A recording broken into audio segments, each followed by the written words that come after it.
И наистина, това е много и това не е обикновено лечение за безплодие. Ако трябва да бъда точна. Но това е малко повече от това.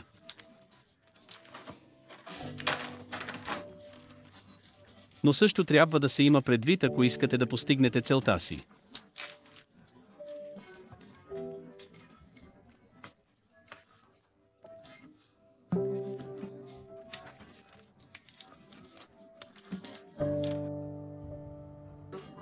Благодарение на Бог. Има толкова много възможности и някъде трябва да се намери това добро. Така че да не сториш твърде много или твърде малко. Да.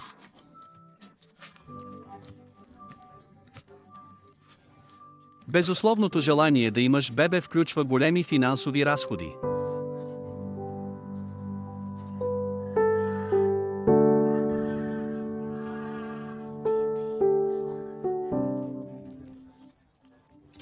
Лела и нейният съпруг изразходват 13 000 евро за първата им бременност. Бяха необходими множество изследвания, медикаменти и инжекции, за да се създаде малкото чудо. Не всичко е покрито от държавата, има финансова подкрепа за лечението на безплодие, но само при определени условия и само за 4 опита.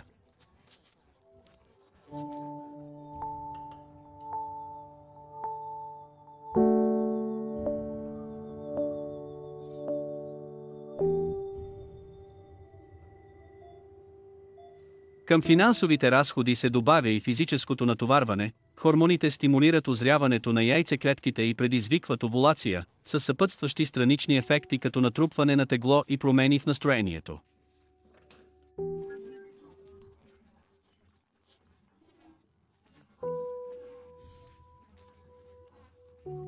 Към финансовите разходи се добавя и физическото натоварване,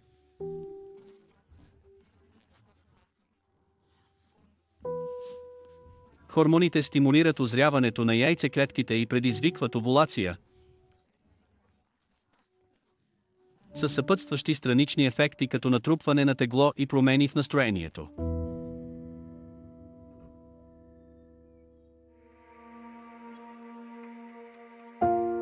Неотделимото желание да имаш дете може да бъде изпитание за партньорите. Просто мечтаеш за типичното клише, да се ожениш, да построиш къща, да имаш деца.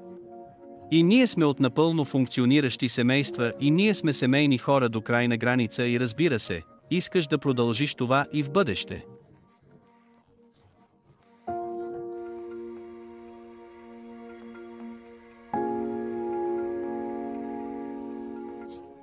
Леони и Щефан се съгласиха да разговарят за пътя си.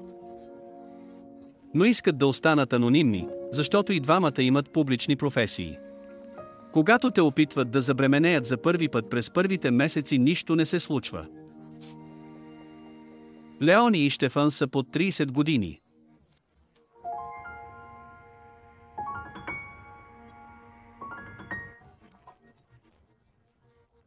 Разбира се, задаваш си въпроса защо не става и започваш да търсиш причини. Първото, което правиш, е да вземеш смартфона в ръка и да търсиш във всичко, в което може да бъде причината.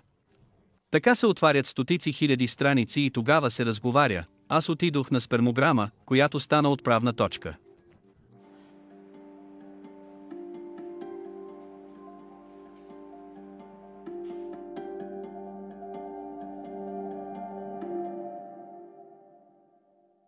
Много мъже наистина не знаят, че причината за 4,0/50% от безплодието се крие в тях. Всеки мисли, че е велик размножител, но това не е така. Например, изследване, проведено в армейската казарма в едно време, когато имаше военна служба. Общо 200 души и само 5 от тях биха могли да дадат сперма за замразяване. 5, това е безумие. Причината за нереализираното желание за деца често се крие в мъжа, както и в жената.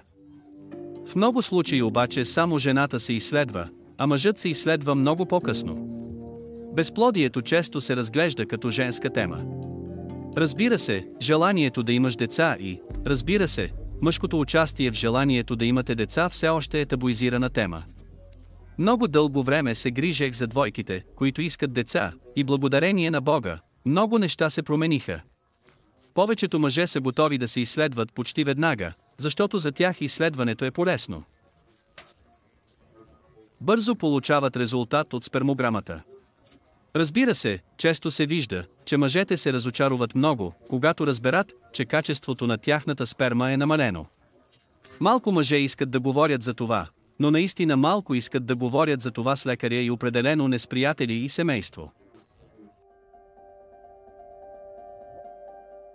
Бързо получават резултат от спермограмата. Разбира се, често се вижда, че мъжете се разочаруват много, когато разберат, че качеството на тяхната сперма е намалено.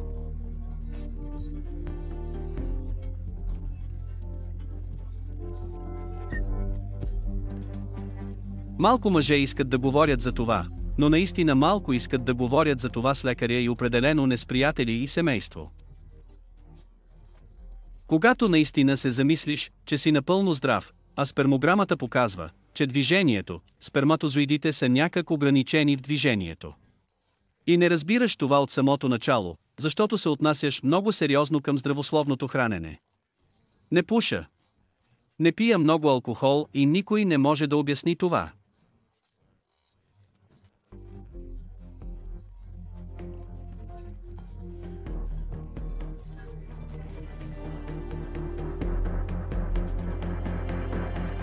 Когато наистина се замислиш, че си напълно здрав, а спермограмата показва, че движението, сперматозоидите са някак ограничени в движението. И не разбираш това от самото начало, защото се отнасяш много сериозно към здравословното хранене. Не пуша. Не пия много алкохол и никой не може да обясни това.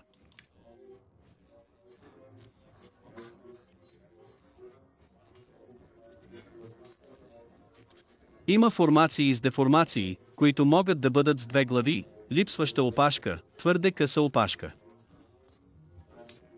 И тези параметри се оценяват от биолозите ни в лабораторията. За последните 40 години качеството на спермата на западните мъже се е намалило с около 50%. Това означава непоправимо, това не се възстановява. И пластмасови добавки, много важна тема. Консервантите могат да се намерят в подовете, в топката, с която играя.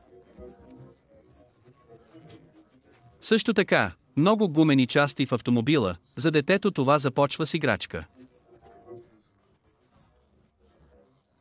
Щефан не просто приема своята диагноза. Още веднъж дневната доза от таблетки, хормони, хранителни добавки. В момента се приготвям за инжекцията, която трябва да си дам, бидейки на лечение за безплодие, когато имам опит и да, наистина, всеки ден трябва да си правя инжекции, за да постигна бременност. Получих лечебен план от моя имунолог и от клиниката за безплодие и там точно е посочено какво трябва да правя всеки ден и какво само на всеки втори ден.